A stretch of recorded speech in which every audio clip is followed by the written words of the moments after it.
You didn't really show me anything with that fish except how to throw one in the oven and pull it out so it was cooked. Not really MasterChef stuff. Whose inspiration was the prawn dish? That was me. It was a dish that I did for my family at Christmas a few years ago. So what's the secret to cooking a great prawn, in your opinion? I tend to put them on and leave them quite long on that first side. And then when I flip and put some butter in, a quarter of that time and they're done. Take them off. I want to know what happened to a beautiful beurre blanc that is not a beurre blanc. That is melted butter with some chopped herbs in it, young lady. Didn't go down too well with Peter. He got a bit stroppy that I threw away his beurre blanc. The crayfish is nicely cooked. It's still moist. Part of your brief was to make 2 salads, right? And you did a rather complicated seafood one, which is, I loved it, thought it was good. What was the dressing on this one? That was the balsamous? Yeah, balsamous and the white balsamic on the tomatoes. So it's just vinegar. Is that a salad dressing? It needed olive oil and it needed basil. Yes, there's some basil on there. Almost We may have forgotten about that one, so... I mean, I tasted it and it still tasted amazing, but it just needed a little finishing touch of a few more basil leaves and olive oil. I think you could have pushed yourselves a little bit more Okay. and been a little bit more creative with a salad. This, I think, is creative. That is a great Italian classic, but you should have pushed yourselves more. But other than that, I think the crayfish is perfectly cooked. Standout dish for you guys is the snapper. I think it's great. I think we have done enough to win it, but there's always that element of doubt. You know, probably 80-20. I'm confident we'll take it. So, Peter, have you had a nice day? I've had a fantastic day, Ross. Now, what were your standout dishes today? Well, for me, the standout dishes is going to be from the black team. That salmon roulade with the John Dory. Sauce was a little bit sloppy. Presentation kind of a bit old, but it was nicely cooked. The red team, well, I loved the snapper. I think the snapper with the lemon and the fennel and all the juices all around it, nicely cooked. Really, really nicely cooked. For the blue team, they did shellfish. A little bit soupy in the bottom. It would have been nice served in individual bowls, but good dish, a great dish. And you weren't so impressed by this salad, though, were you? Oh, look, you know, the salad, Ross, I mean, why on earth would you go and buy a pre-made salad? Throw a little dressing on it, some avocado and some cucumbers. This is a challenge. The losing team goes home. No, I was not impressed. I'm pretty confident waiting for this verdict. I think we did well enough to stay in the comp. I think we did well enough to win. Welcome back to the MasterChef kitchen, everyone. What a great effort today was. 3 teams barbecuing their seafood banquet. And with the addition of the black team, a day full of surprises and excitement. As you know, the black team must win this challenge to regain their position in the competition. If black team win it, overall, then they're back in the house. So it's a bit of a danger. If the black team does win, either the red or blue team, whoever is judged to be the worst, will be going home. The whole team. I don't want to be responsible for Mark and Sue going home, but I think I am going to be. And that's really hard. If the black team doesn't win the challenge, they'll be going home. To get back in would just be fantastic. We've given it our best shot. We really want it. We really, really want it. It was a beautiful day at Villa Maria today, and the vineyards provided a stunning setting for our challenge. But did your dishes match the occasion? We had a good long chat with our guest, Peter Thornley. He had some definite views about your dishes and about your abilities as teams and individuals. Red team, please step forward. Peter spoke about how perfectly cooked your fish was, and I thought the inclusion of the fennel was fantastic. Steve, I really liked the Alaskan king crab mash. But Steve, I wondered why you chose a buffalo mozzarella with the Parma prosciutto and the tomatoes, a dish from a previous challenge. Do you know how many pages there are of salad recipes on Google? I'll tell you, more than 10 million. One would have thought you would come up with a fresh idea.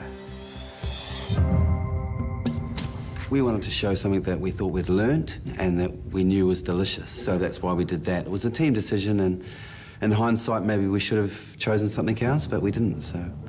Prawn and mango salad, a hit with me and Ray. Well done, loved it. Thank you. I loved the crayfish, cooked perfectly, but the presentation was very old hat, you know, just plonking the cray heads on there, and you had to fight to try and get and find that mashed potato. Kirsty, do you think your team won the challenge? I think that we've done enough to win, absolutely.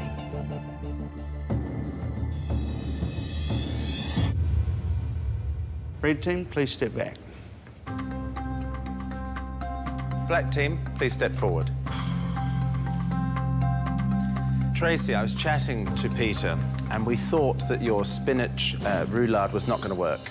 We thought it'd fall apart, and we couldn't see how you could possibly do it on a barbecue. It worked, it was a stunner, it was brilliant, and well done you for doing it. Nigel, the crayfish was beautifully cooked. I wouldn't call that a bisque sauce, OK? But be very careful about how you describe things. But it was a very nice, light pink cream sauce. Thank you. And Kelly, the mussels were really nicely prepared. They could have used a little longer to crisp the crumbs. Tasted delicious, but the presentation was dire. You really have to keep on top of your presentation. People eat with their eyes before their stomachs. Kelly, do you think your team won? We've definitely done enough to be there, yeah. Yep. Black team, please step back. Blue team, please step forward. So you're the team of crayfish assassins. I saw you put those innocent crayfish, those live, innocent crayfish, straight into boiling water. Apart from the fact that you always respect your ingredients, you especially respect ingredients that are alive, okay? Really, really important. Shall we move on to the food? It didn't look good. It really didn't. It looked like buffet supper from the 1950s. It wasn't a pretty sight. We had this whole huge blue mochi, which you'd baked in the oven. If I was to describe what that blue mochi looked like, I think I'd call it Jurassic in its proportions. And it tasted like fish, not a lot else. You didn't really show me anything with that fish except how to throw one in the oven and pull it out so it was cooked. Not really MasterChef stuff. I rather liked the hot pot. Rather nice Asian flavors going on there. Good flavors. Shall we move on to the crayfish? I think at one stage you described it as crayfish on the rocks or something like that. Lobsters on the rocks. Lobsters on the rocks. It certainly looked like something on rocks. And it was really hard to find a piece that was cooked because a lot of it wasn't cooked.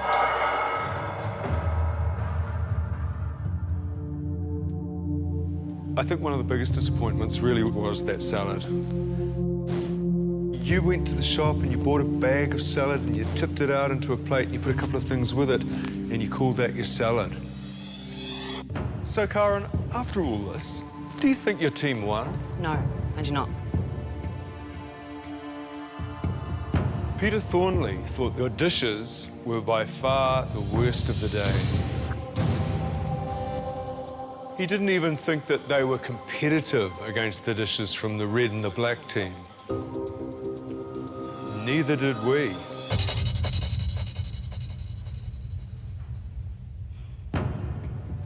Blue team, please step back. If the black team wins this challenge, then blue team, you're all going home. If the red team wins, blue team, you're all still in. I hope that we've done enough to win, and I definitely am a little bit worried. Now to the decision of which team won. The decision has been made by Peter Thornley, and he is looking for some top quality culinary skills and top quality dishes. We have Peter's verdict sealed in this envelope. It's a tough one. I don't think anybody really knows who's won. Peter has made a decision, and whatever decision, that is the right one. We're standing there waiting and I feel the support from the team. We all want it. We want to win. Today, if I go home, that's the will of God, so I'll thank Him.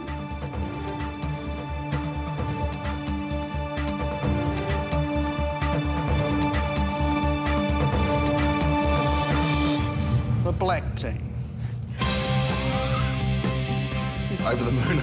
We've won this other chance to get back in. I'm going to push it as hard as I can, go for the #1 spot. I totally intend to win. Now that I've been given this second chance, I think it has made me more driven. Congratulations to the black team. You're back in, and you've got a night out at Kermadec to look forward to. It's a threat having them back. The competition just got a lot tougher. Red team, well done. Blue team, that was a disappointing effort today. Not your best work, and unfortunately, you're all leaving the competition. Sue, it's been a pleasure having you here. If ever I cook a chicken fricassee, I'll be putting that scone mix on top. Mark, tough luck though, mate. You know, but you get this. I've loved every single second of it, you know. Where else do you get an opportunity to cook for blooming fantastic chefs? Have such exciting, exhilarating, stressful, boom, it's been an explosion of fantasticness. You know, I loved it to bits, and I wouldn't change a thing. Karen, if you do decide to go into the culinary world, you've seen how hard it can be and what the stress is like, then I'm sure you'll go very, very far indeed. Thank you. Karen, Sue and Mark, it's now time for you to leave the MasterChef kitchen.